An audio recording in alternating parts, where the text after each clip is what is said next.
Hello, everyone. I'm Dr. Darsh Shah. And I'm Dr. Altamash Raja. And welcome to Medicine Redefined, a podcast where we will explore the often overlooked but necessary components of health, what we consider to be the fundamentals. We will investigate topics and practices that can give you and your patients the best chance to optimize a healthy lifestyle. It's time to move the needle forward and put the health back in healthcare. Our guest today is Dr. Alin Gragossian. Alin earned her medical degree from Lincoln Memorial University and then went on to complete residency training at Drexel University in emergency medicine. Following her residency, she pursued a fellowship in critical care at the Mount Sinai Hospital in New York City. Presently, Alin is an intensivist through Equum Medical and also holds the position of Associate Medical Director at Donor Network West, where she guides the organization's donor management initiatives. Most recently, Alin's dedication to advocacy has earned her the esteemed role of Chair of the American Society of Transplantation's Transplant Community Advisory Council.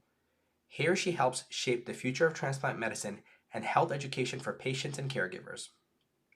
For context, Alin and I went to medical school together, although she was in the class ahead of me.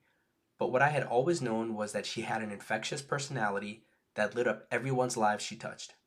Fast forward to residency, where we occasionally worked in the emergency department together, and again she was at the peak of her career. Shortly thereafter, I had come to learn that her life took a turn for the worse, and most of this conversation will be focused around that. In 2019, Alin underwent an urgent heart transplant herself after being diagnosed with familial dilated cardiomyopathy, a life-changing experience that gave her a unique understanding of the patient perspective. You know, we've had many guests come on here and share their personal adversities that have shaped their lives for the better. But I think few can talk about true adversity in life like Alin has, or as she calls it, inconvenient life events. What's remarkable is how she's turned these experiences to revolutionize her practice through advocacy and education. So in this conversation, you'll hear some insight, some science, and a lot of perspective, which is something that one can never have too much of. Now, without further delay, please enjoy this episode with Dr. Alin Gragossian. Alin, welcome to the show. I'm so glad to be here. I feel like we've done this, we've tried to do this 4 or 5 times already. Probably it's been that much, and like we were talking about offline, and unfortunately Darsh last minute couldn't make it, but he was like, no, we got to make this happen just because the audience need to hear your story. I think this is one of the coolest and interesting stories that I've at least been able to say that I know somebody, right? I mean, I think about, and just to kind of set it up, I think about us working in the ED down in Mercy Catholic way back in the day. I don't know if you remember that. And I was like, oh man. And then next thing you know, it's your life is taken for the turn a year later. So before we kind of get into that and some of the valuable lessons and how we can incorporate that into our daily day in and day out, why don't we start a little bit of background? I kind of want to give a sense to the listener. You're from Southern California, right? Born and raised, is that right? Yes, I am from Southern California. Now, you're from the city of LA, or are you kind of like outside on the outskirts? Close to the city of, I would just say Los Angeles. Yeah. Tell me a little bit about your background, right? And so you went into medicine. Everybody kind of has a story about why they want to go into medicine. Maybe we get the short version of is this something that you knew when you were 10 years old or something you developed later on in life? There's nothing specific about my story. Everybody always thinks I might have this amazing story as to why I wanted to be a doctor. And it's nothing other than I thought it was a cool gig. I used to volunteer at an emergency department when I was 14, 15 years old in high school. And I loved it. And it's funny looking back, I remember the thing that got me into emergency medicine was I saw one of the docs suture a laceration. I was like, yeah, that is amazing. That is so cool. And that's kind of what started the thing that made me want to eventually go into medicine. My mom always says the story of when I was 3 or 4 years old. I don't remember much, but apparently there was a kid that we were playing with at the park, and he a car almost ran over him, and these ambulances had to come get him. And with that story, she's that's the day that you were I want to be a doctor. But I don't know. I just always really enjoyed it. There's nothing specific. Nobody's a doctor in my family.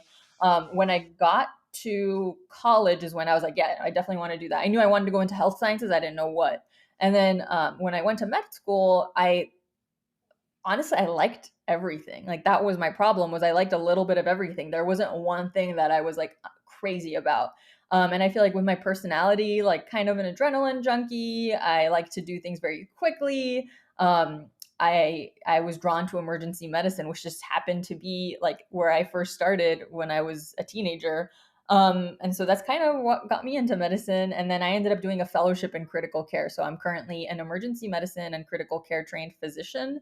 I practice as an intensivist, and I also am a medical director for an organ procurement organization in California. So I do a little bit of everything, and it's great. Yeah. So you're taking care of the sick as a sick in emergency medicine and critical care. So you go to medical school in Northeast Tennessee, good old Harrogate, Cumberland Gap, and then you go out and do your training in Philadelphia, right? So initially part of Hahnemann Drexel.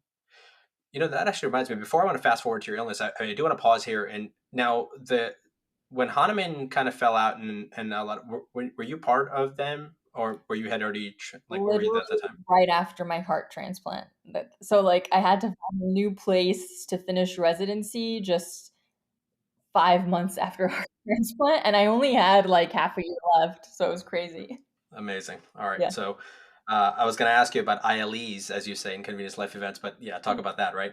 yeah. So let's fast forward. I think we've kind of built up enough suspense to that. Let's talk about that cold December afternoon, morning, whenever you went to the emergency department, or I guess you were forced to go to the ED at some point, right? By your boyfriend. Yeah, yeah. Talk a little bit about the days leading up to it and then what happened. What happened? Sure. This is always like the most interesting part of my story, and then afterwards I'm like, yeah, now I'm here. So I think you guys will appreciate it. So basically, up until this was winter of 2018, just to set the scene. I was 30 years old at the time. I mean, I don't remember feeling like really sick. I remember I had what I thought was probably a cold. I was coughing for a few weeks. I would like starting in end of October to November of 2018, but it was nothing that was keeping me from like going to work. It was nothing that was keeping me from like going out with my friends. In fact, there's a photo of me out with my friends just a few days before the everything that happened, which I'll get to. So I was kind of feeling sick, but not super sick. Knew that I probably had a cold or something that wasn't going away. Maybe it was allergies.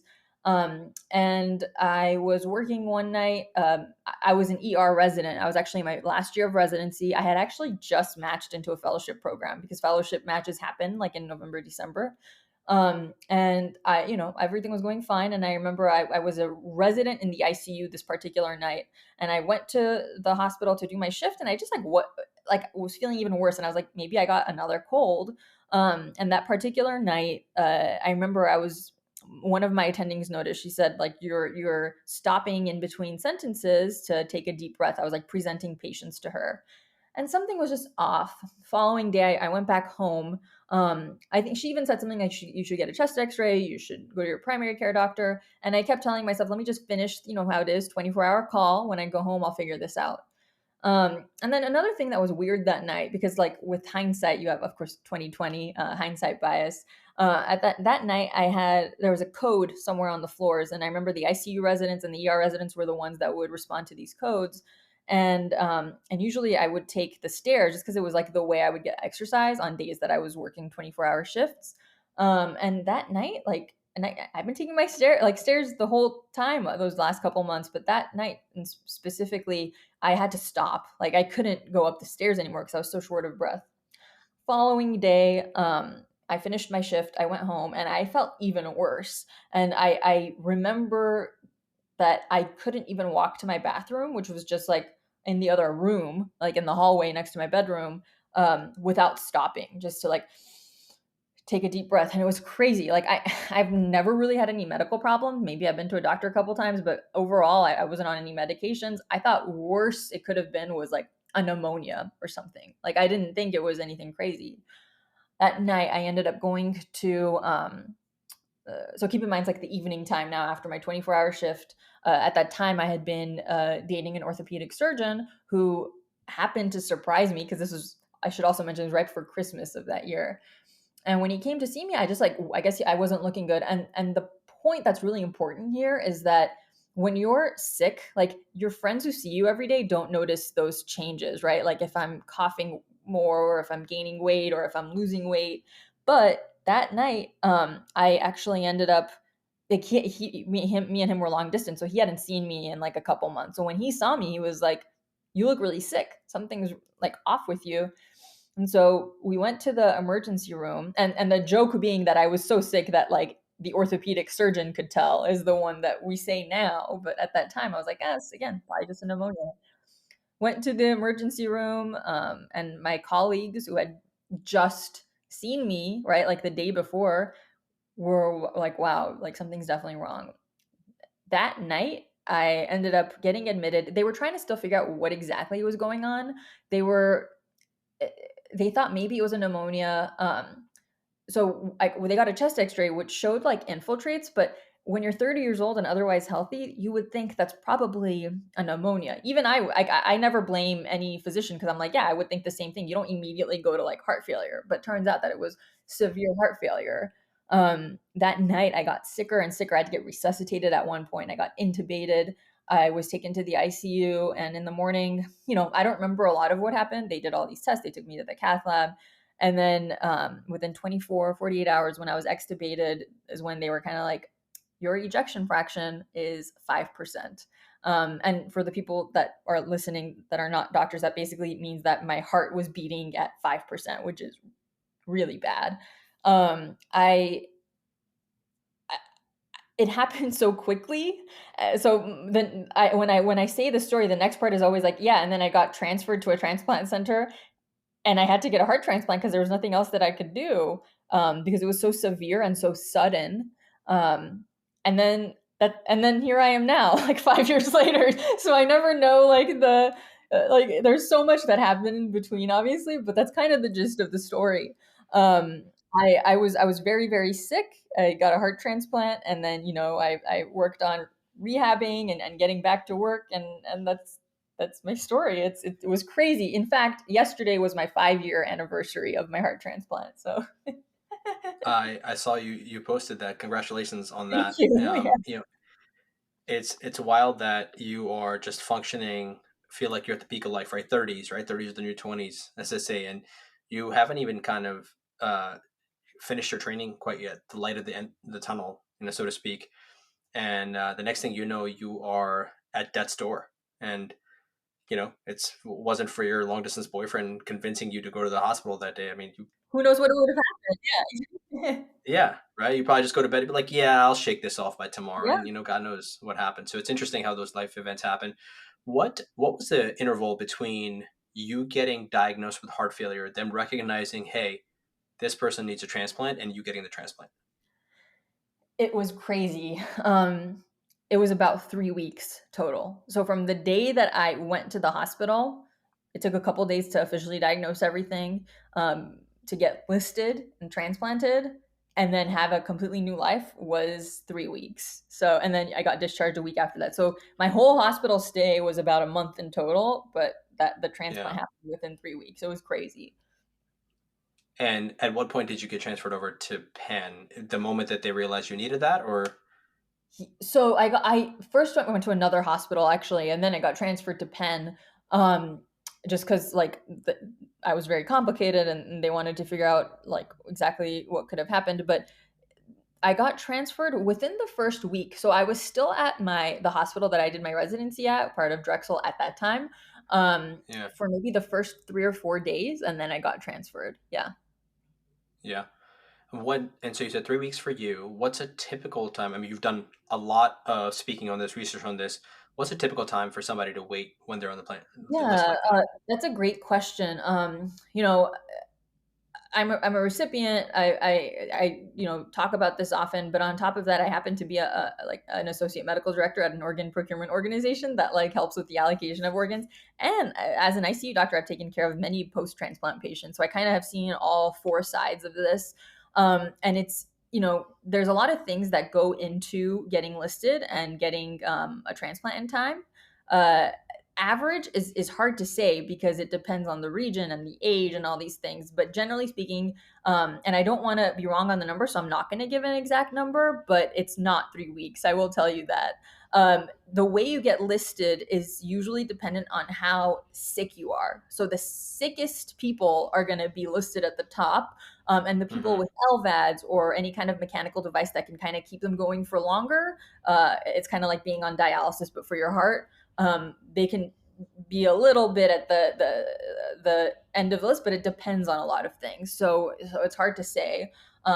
Acutely getting a transplant is not that common, but it's not abnormal either. Yeah. So obviously, I know you've talked about this before. Somebody out there looking for you, saying the prayers, and maybe it's mom, maybe it's somebody else and family members. So a lot of things going for you in that regard, and we're all lucky for it to kind of hear that experience and learn from that. But I want to talk a little bit more about your experience as a patient, right? I mean, I think you have a lot to offer. I mean, of course, as a physician, and you're on this side, and you're taking care of the sick as the sick. But let's talk a little bit about your critical care experience, as much as you remember, Yeah. particularly when you're in the ICU in the beginning, getting transferred and all that stuff. What was that experience like in terms of what were the big jarring lessons that you learned? You're like, holy shit, like, all of a sudden, because I'll tell you what, right? Like having, again, being very fortunate to never been as sick as that, or really haven't broken any bones, but being in several doctors' offices from sports injuries, nagging injuries here and there, and then doing what I do now, I think one of the things that I can offer my patients is deep empathy for the dysfunction that they experience from their musculoskeletal injuries. And I'll often tell the trainees, and I was like, hey, this is probably the best thing that we can give for them, is to really understand their pain, understand the functional limitations they have from not being able to brush their hair because their shoulder hurts, or pick up their daughter because whatever, right? And really believing that story and sitting down and kind of sharing that and empathizing with the patient. You got a chance to do that too, and maybe even beyond that. So what were some of those maybe experiences and then lessons that really changed your thought process and how you were going to move forward to be a physician? Yeah, that's a great question. A lot actually. In general, obviously there's like a deeper understanding of what my patients go through, particularly in the ICU, right? Like that's because there are tons of physicians who are also patients, and it's rare to have one who's also in the like not rare, but it's probably less common, especially a physician who's very open about it. Like I was an ICU patient, not just once, like I've been an ICU patient several times since then, and I'm an intensivist, so it's just very interesting. I think that communication is like the main thing that I emphasize over and over again when people ask me like what's changed about my practice. It's really important as an ICU physician to know that ICU and ER actually, because ICU and ER are usually the facilitators of the care, right? But there's many people involved in both. It's both ICU and emergency medicine are very team based, and you're usually consulting other people. And so one thing that I like to tell people is, when I was hospitalized, I was very sick. We had different doctors coming in and out of the room, nurses coming in and out of the room, giving me like the rundown of what's going on. My parents, don't speak English as well. They're not in medicine. They were kind of confused. They'd be like, well, why is the ICU doctor coming in and saying that you're fine? But then the cardiologist comes in and says, you still need a heart transplant. And, the surgeon is focused on like optimizing the pre-surgical needs or whatever. And they just like they didn't understand like what exactly was going on. And it was no fault to them, but I realized as a patient, like how often we probably do that to our own patients. So constantly telling them like, of course I'm fine for the ICU, right? Because the ICU's goal is to keep me alive, right? Like I'm fine in that sense. I have a blood pressure, and my vitals are okay. And even if I'm intubated or not, I'm fine. From the cardiologist perspective, the one who's going to be taking care of me pre-transplant, they're the ones listing me. They're the ones who are still saying your numbers are still bad. You still need this, so you still need a transplant. The surgeon is going to be they're going to care a lot about like my nutrition status, right? Or things that are going to improve the actual post-op outcomes. And so it was really important for me to communicate with them like why things are being said. And I had to communicate in Armenian, which is like, I was like, I have to first translate what they're saying and also, try to explain it in a way that they understand. that every physician and team that comes into that room is different. So that's like my main thing that I still take away as a doctor patient. And I think that really helps. There's so many times where people are like, I wish my doctor just said that, right? Like, I wish my doctor just told me that they're only there. Like, I wouldn't take a list of things that I need to ask them if I know that they're just there to do my orthopedic stuff. Or like, why are they saying that I don't need a CAT scan? Oh, well, because you had one a month ago and it was fine. So explaining things in a clear way, explaining your goals, and always being over communicative with your patients. That was, I think, one of the major things that I took away as a patient. Yeah, I love that, and I love that you brought the aspect of family, right? I'm curious, who other than you said your parents were there, right, through this process? Who else, in terms of your support network, did you have siblings and anybody else there to kind Yeah. of? Oh my God. I had friends, and I had my brother came. I had my cousins. Like, people like flew in to see me, which was Yeah, so, like, for me. I mean, if you know me very well, like, I have a very like dark sense of humor, and I'm trying to always like brush things off. So I think, honestly, I remember, everybody was coming to visit me, and they were like the ones who were crying, and they were like, we can't believe this happened. And I was the one who kept saying, like, I'll be fine. Like, don't worry. So that whole yeah. room was constantly filled with people, and it was me always trying to make sure that they were okay, which, was endearing, and it was nice. And I felt absolutely supported and loved. So it was really important for me to have everybody there. Telling them that your map looks great, right? Yeah. Look, guys, I'm not going to go to the ICU anytime soon. But I'm also curious that because I think I heard you mention elsewhere that you were again, and you also talked about it now that you had to break that down. You had to be the bridge between the physicians and your parents and all your loved ones. And it makes me wonder, right? I mean, so now you're an intensivist. Again, I think when you're close to those types of life-changing events 5 years ago, it's fresh. These wounds are fresh. It's easy to remember these difficult things that you're talking about in terms of I have to communicate, I have to over communicate. And when I think something is too simple, it's probably not simple enough for that patient who is not literate enough at my level, at least in terms of health, right? And we're not even counting for the language barrier. But when you're running through a crazy environment like the ICU, right? And not to mention your own health issues, like I know you have to take medication and whatnot, and maybe you got something else going on, maybe you got a bad night of sleep, all that kind of stuff. How do you keep that like top of mind, right? Like you tattoo that on your forearm so you're always remember. Like how do you always keep that lesson? Because that's something that I personally struggle with, despite Yeah. knowing and having these conversations routinely. I think that's a very difficult question to answer. Um, I think if you go through it, it kind of gets ingrained in you. Like, it's something that I'll never personally forget.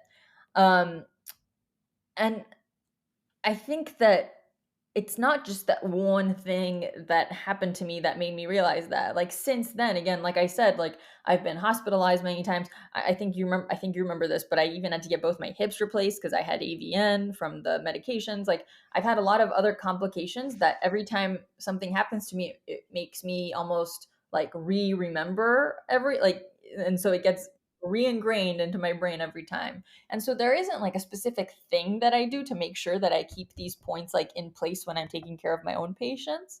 But it's still something that it just hits so close to home, right? And so I feel like it's always there for me to make sure that I'm doing what I think is best, or doing something that I personally realized when I was a patient. So Yeah. So let's talk about the flip side of it, right? Since you talked about hitting close to home, what about when you see that 32-year-old girl who comes into the ICU and now she's sick? Some similar story, something like that happens. How are you able to, if you've been able to disconnect and step back? I mean, it's, goes without saying, like, and most people will know we don't take care of our family members, or we shouldn't. We try not to, for those who we love a lot, because you're emotionally compromised, you might not make sound decisions. And I think that, again, having emphasized the fact that empathy is super important and that connection is super important because that's ultimately what we are. We're taking care of people and human beings. If you're too connected, right, you're compromised. Have you found yourself to be in those situations in the last 5 years? And If Yeah, so, like, how do you remove yourself from that? I guess the best way to answer this, so I was a doctor before I was a patient, right? And I think Mm, that I and I don't, 'cause I don't think I'm like a sociopath, like, it's not like I don't have feelings or I'm able to disconnect better than others. It's mostly, I think, because before I was a patient, I was a doctor, and so I already was able to emotionally, not, again, I hate using the word disconnect, but we do have to sometimes disconnect from what's going on. So I feel like that I already had. I do feel like if I had this heart thing happen to me before med school, that would have been a whole different game. Like, I feel like that would have been almost, if anything, more traumatic, because you went into medicine because of this thing, and you're constantly being reminded of it, and you were a patient before you were a doctor. So I think that helps, because I've gotten asked this many times, like, how do you still practice? And I'm like, I don't know. Like, I think there's been times, like, especially when I first went back to work, like that within the first year, like hearing like the suction noise when like people are getting suction in the ICU, like that was kind of like, oh, I was like, mm, oh, it's like, I remember how uncomfortable that was. And then another thing, like, patients who are awake on the vent, which is absolutely great for long-term outcomes, but people are, it's really difficult to be awake on the vent. Like, I will tell you right now, firsthand experience, like it almost feels like you're not breathing. And so when I see that in someone, I'm like, oh, like let's give them a little bit of sedation. So yikes. it's Yeah. it's it's things that, for the most part, haven't really affected me, but I think that's because, again, I was a healthcare, I was a physician before. It's not that it doesn't affect me at all, but I don't think it affects me as much as others think it would. Hmm. That's really interesting. I hadn't thought about that before, Yeah. but that Yeah. does make sense when you describe it as it might be past trauma that you're carrying with you. Yeah, exactly. You also mentioned that you're in somewhat of an administrative role now, and so I Mhm. think that you're in the perfect position to kind of answer those questions. One of the things that we're always interested in this is to learn about the holes, right? Despite the Swiss cheese model, like what are the gaps in the system? We know there's there are a ton of gaps, and when you were a patient in the critical care side, of course you're managing, I'm sure, a lot of your your own medical care, particularly being in your own hospital, and then these are your colleagues probably taking your input and be like, Aline, what do you think we should do?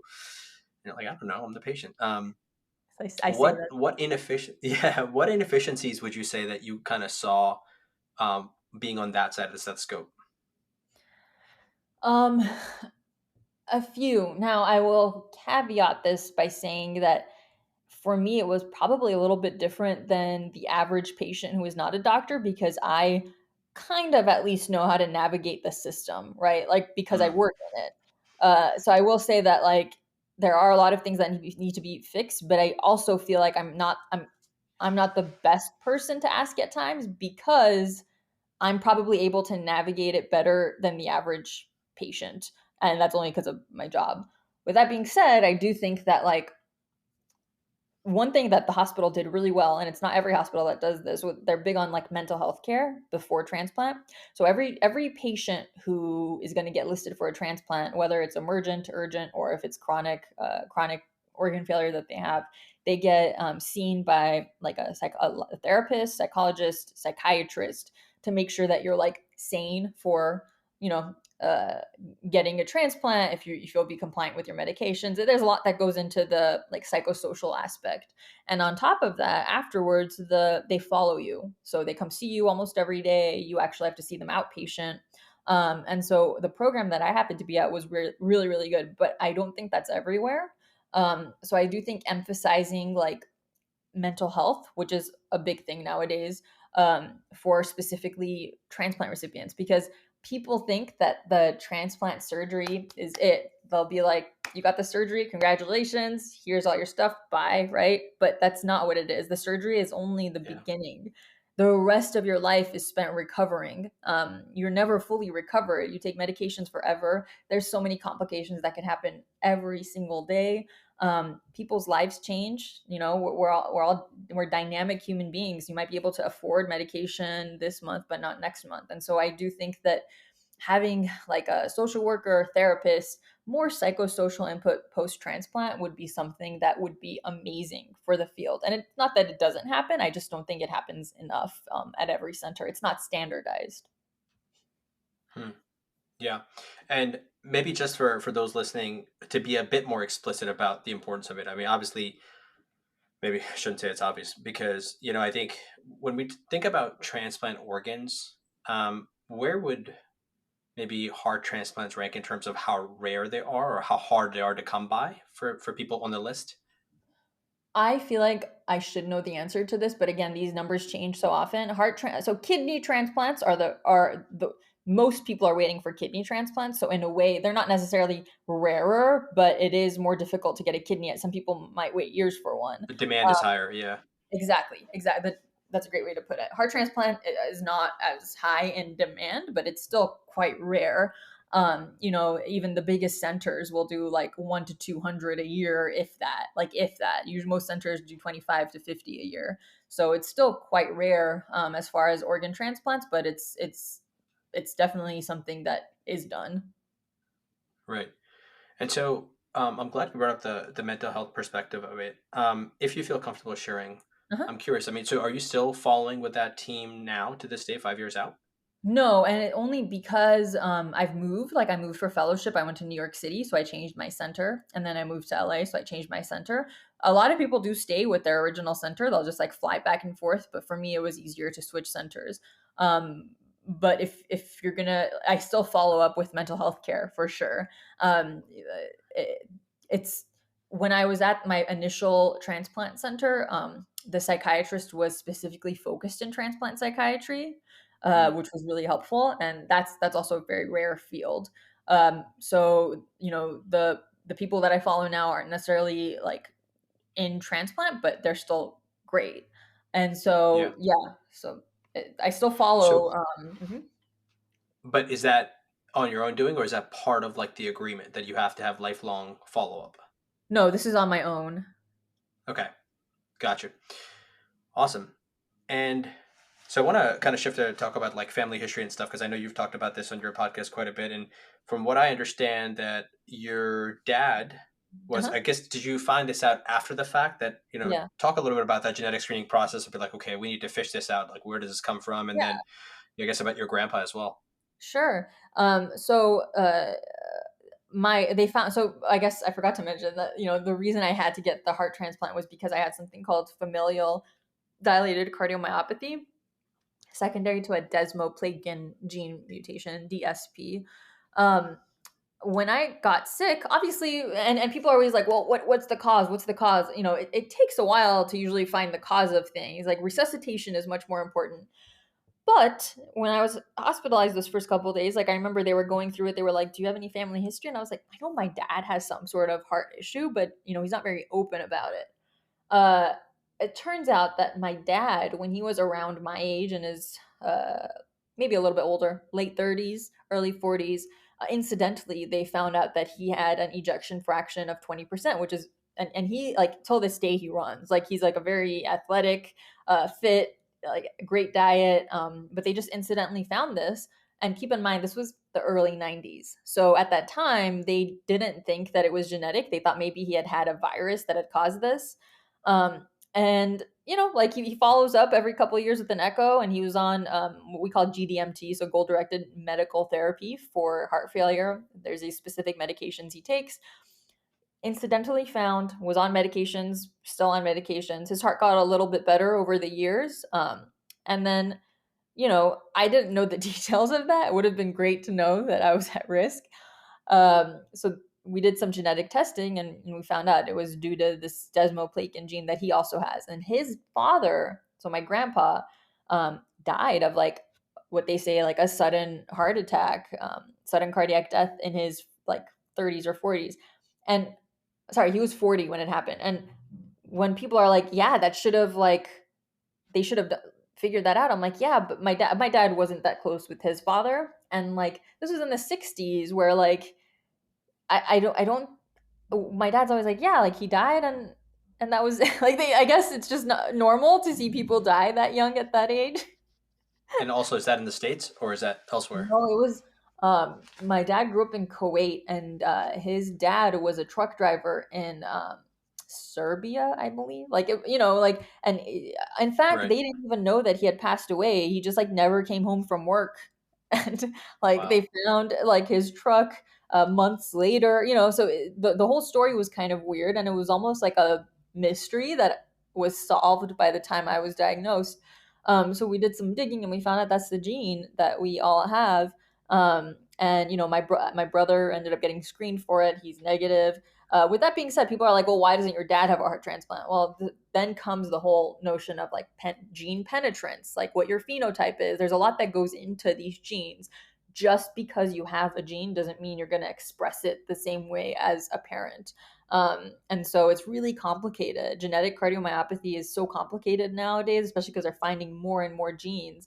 And in fact, they were thinking that that desmoplakin gene mutation, which is like, part of a muscle, a protein for muscles, they were thinking maybe that has something to do with why my joints, why I ended up getting AVN, because to have AVN that quickly after a transplant, even though I was on steroids, was also kind of rare. Usually it takes a couple of years. So Oh, really? What was the timeline for when you got it? That's what I thought it was because of the chronic steroids. it was, so I think that that definitely was the main reason, but it's still pretty rare to see it. It was a year after.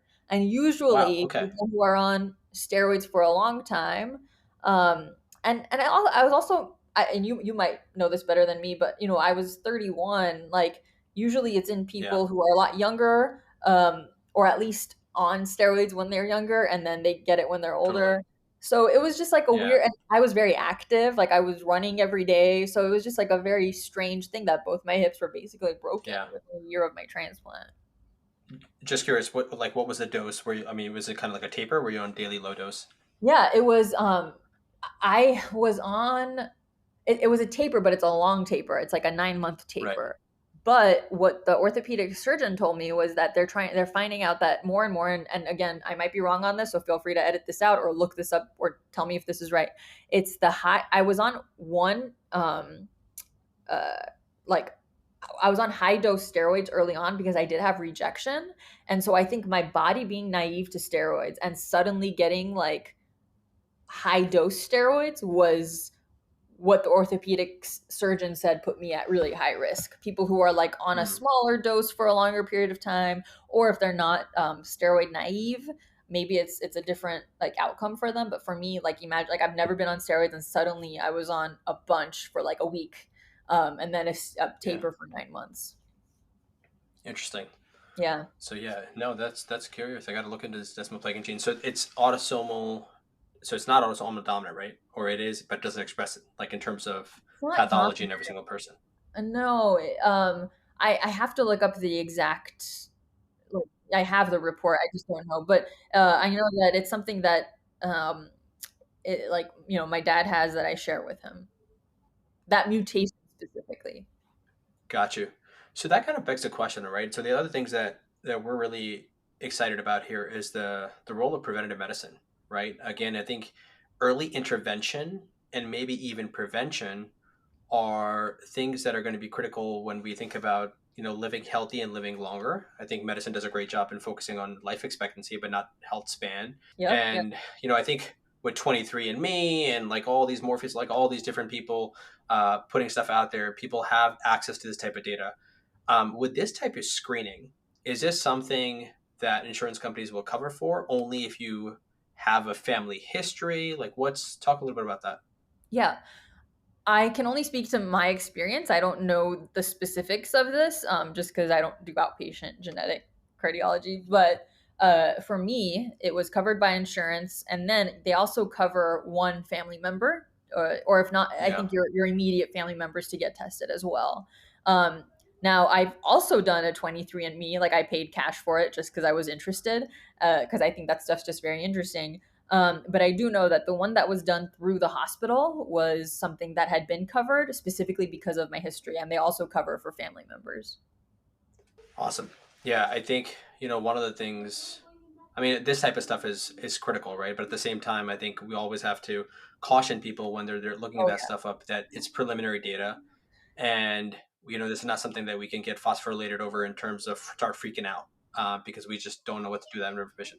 that is exactly right, and I should also say that because um, one thing that I've noticed more and more is people are like, "Well, I want to know all my genes. What if I'm at risk?" Like, not even cardiologists know, like we don't even have standardized information and like what to do. Like if you do have the desmoplakin gene, what does that mean for you? Does that mean you should get echoes Mm-hmm. starting at age 2? Like, does it mean you should be on a beta blocker starting at age 12? Like, the problem is that it's not just a gene. Like, there are some, there like, Huntington's, right? There are some diseases that are just like if you have the gene, you have it. But for the most part, everything is so multifactorial. There's a lot of environmental factors. There's how much penetrance that gene has. Like, so much goes into it. I do agree with you in that the 23andMe and all these um, tests are great, but you have to be very careful with the way you interpret it. And uh, even doctors are like, well, okay, you have the gene, now what, right? Like it's hard to really say. It's really a double-edged sword, right? I don't know. Did you ever watch Limitless, the Disney series with Chris Hemsworth? It was on like 6, 8 months ago. It's all about longevity, right? You know who Chris Hemsworth is, right? Thor. Uh, yeah, You're I not a think Marvel yeah, person. I That's know. okay. Yeah. Okay.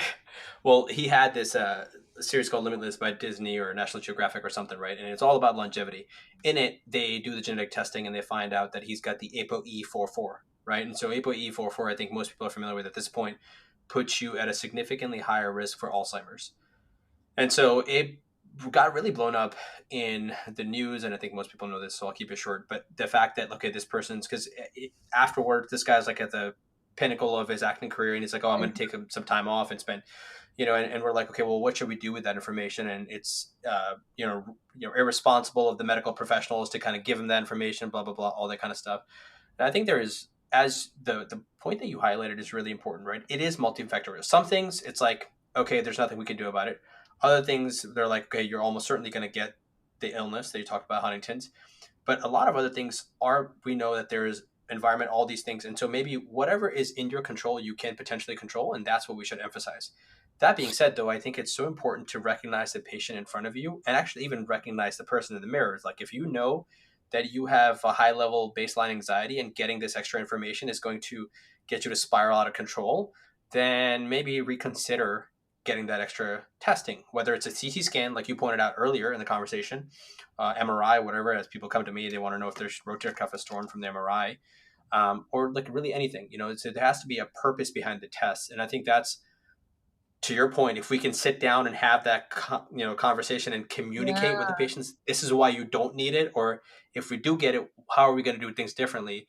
It's not just about being, I think, responsible from a healthcare perspective, but also from delivering good, efficient care for patients.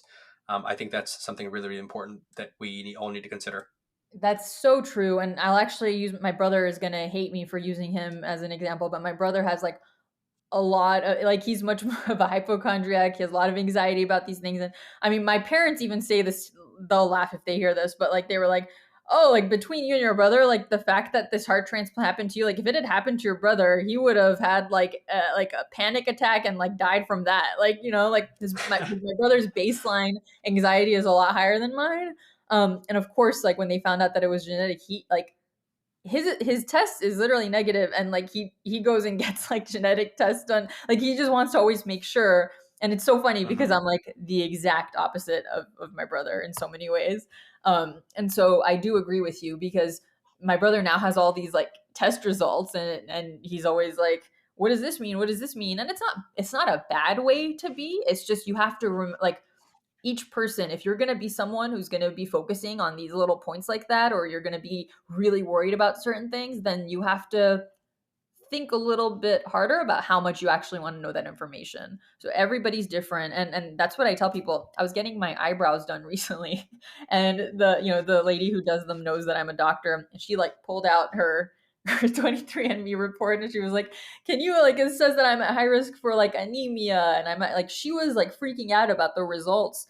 And I just tried to like, I was like, this is what this means, you shouldn't worry about this. And or so I totally agree with you. Take it with a grain of salt and treat every patient differently. There's going to be people who are going to be a lot more anxious about, or they're going to be planners. Like for my brother, I was like, all right, if it's going to, like, if you have the gene, like think about what you might want to do with your doctor before you actually get the results. Plan ahead so that there's a plan in place. As a famous coach, Martin Rooney, once used to say, if you fail to plan, you plan to fail. So I love that. I want to fast forward to kind of come back to today, right? You say you're wearing a couple of different hats. I know you're in multiple cities, you're traveling a lot. Yeah. And I think when people have these types of life-changing events, uh, well, actually, before I ask you that question, I want to, well, no, I will ask this first, right? So inconvenient ILEs, as you said it, I Yeah, think yeah, somewhere on yeah. the blog, right? Inconvenient life events.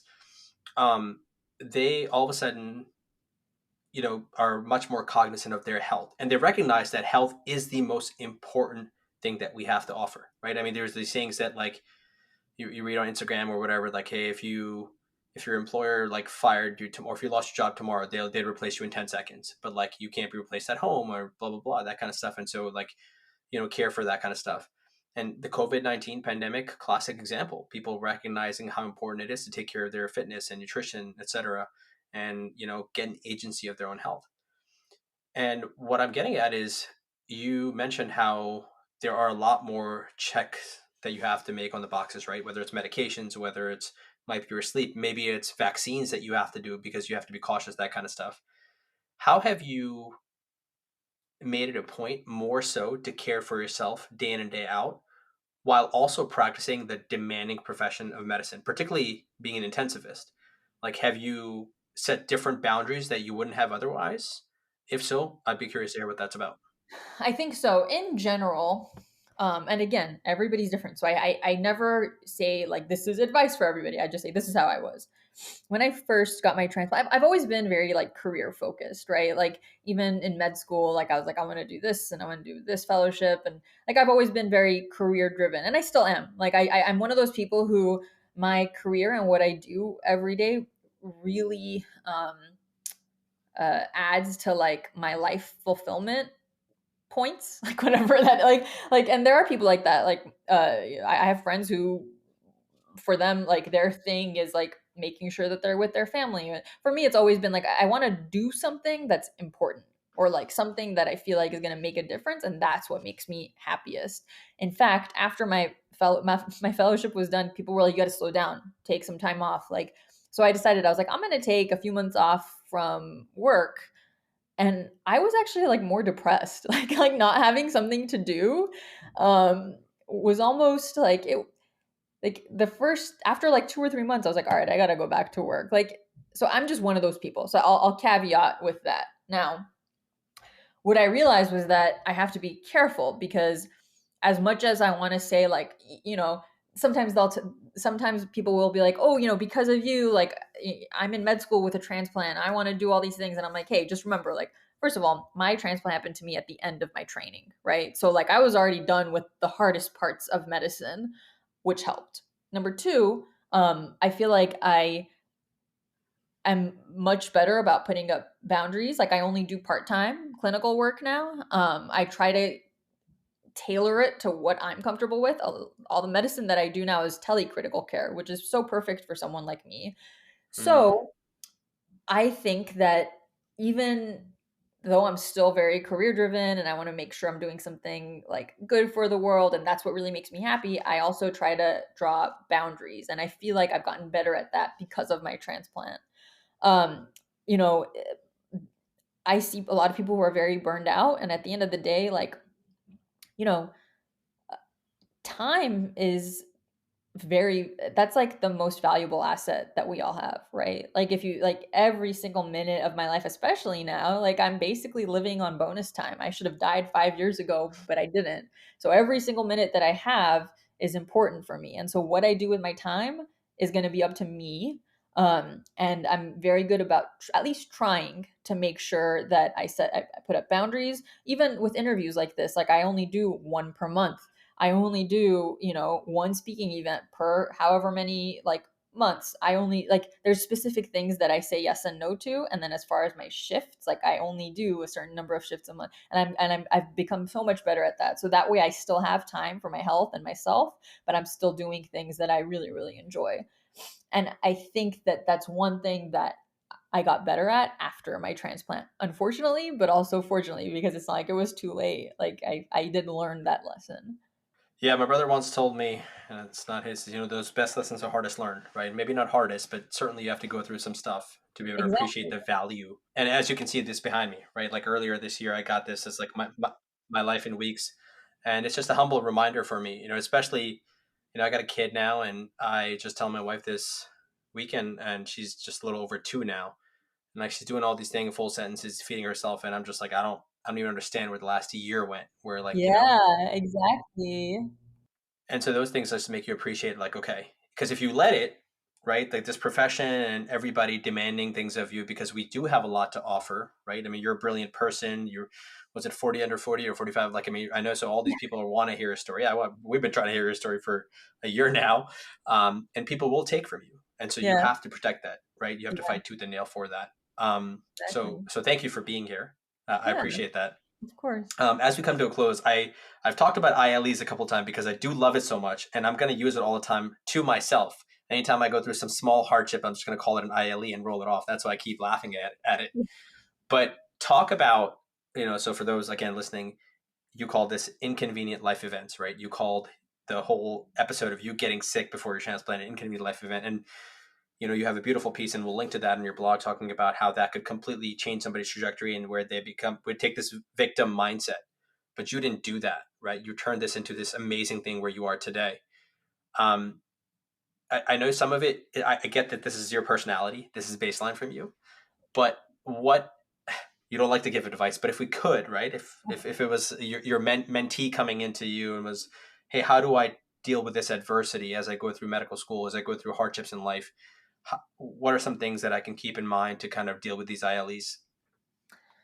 Yeah, I came up with that term. It was post-op day 7 because that's when I started my blog. And at first I thought, I was like, oh, it's probably because I have this amazing heart that's giving me all this energy. I think it was just the steroids. Like I think I had a lot of energy from the steroids that I was on.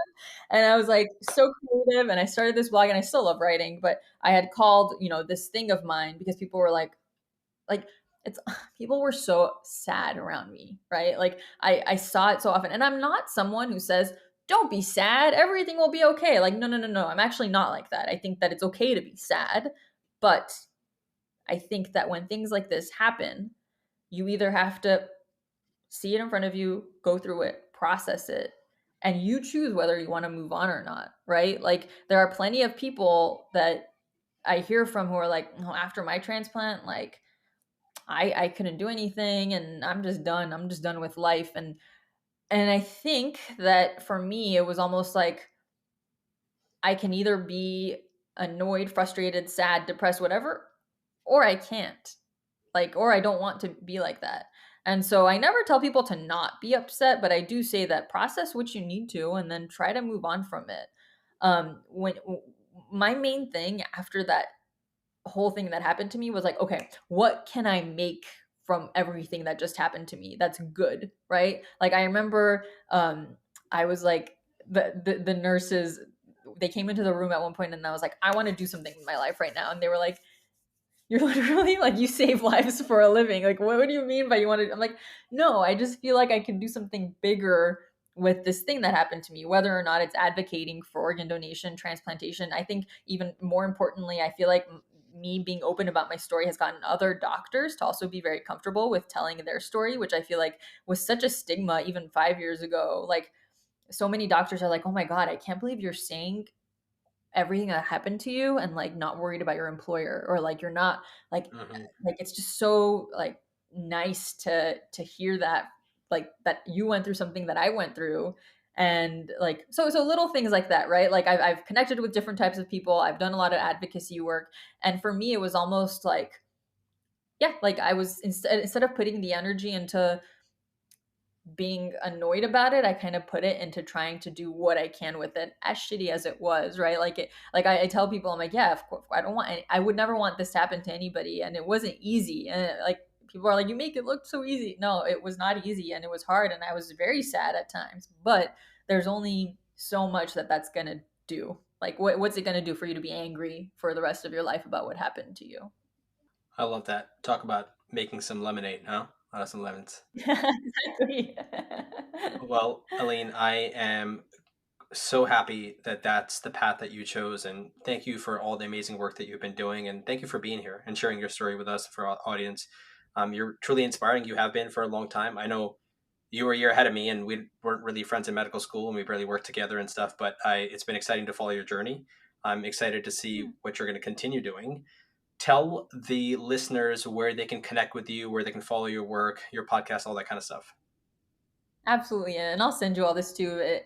I guess the best way to reach me is through my Instagram, which is at a change of heart with underscores after each word.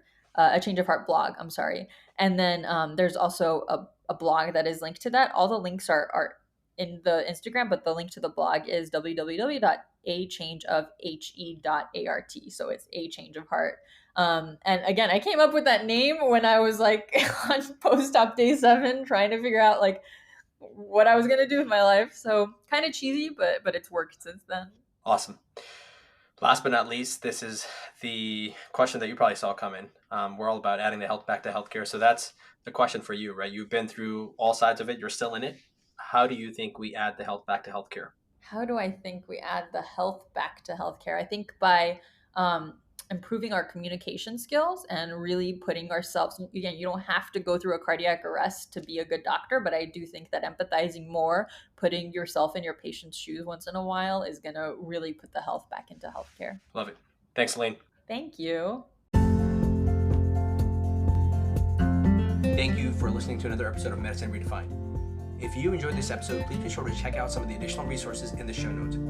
Please also check out our social media platforms where you can find more content like this, and you can follow us on Instagram, Twitter, and TikTok at MedRedefined. I also encourage you to follow our guest, Dr. Alin Gragossian. She shares some tremendous insight onto her social media platforms, her blog, and even her own podcast, Both Sides of the Stethoscope. All of that will be linked in the show notes. We also want to thank our team for the production of this podcast, specifically Ethan Ju, Harita Yepuri, Sarah Khan, and Zainab Lukmani. Lastly, please remember the important disclaimer that everything in this podcast is for educational purposes only and does not constitute the practice of medicine, nor should it be construed as medical advice. No physician-patient relationship is formed, and anything discussed in this podcast does not represent the views of our employers. We recommend that you seek the guidance of your personal physician regarding any specific health-related issues. But if you enjoy the show, please be sure to subscribe, review, and share with anyone who you think will gain value from this as well. And until next time, thank you for listening.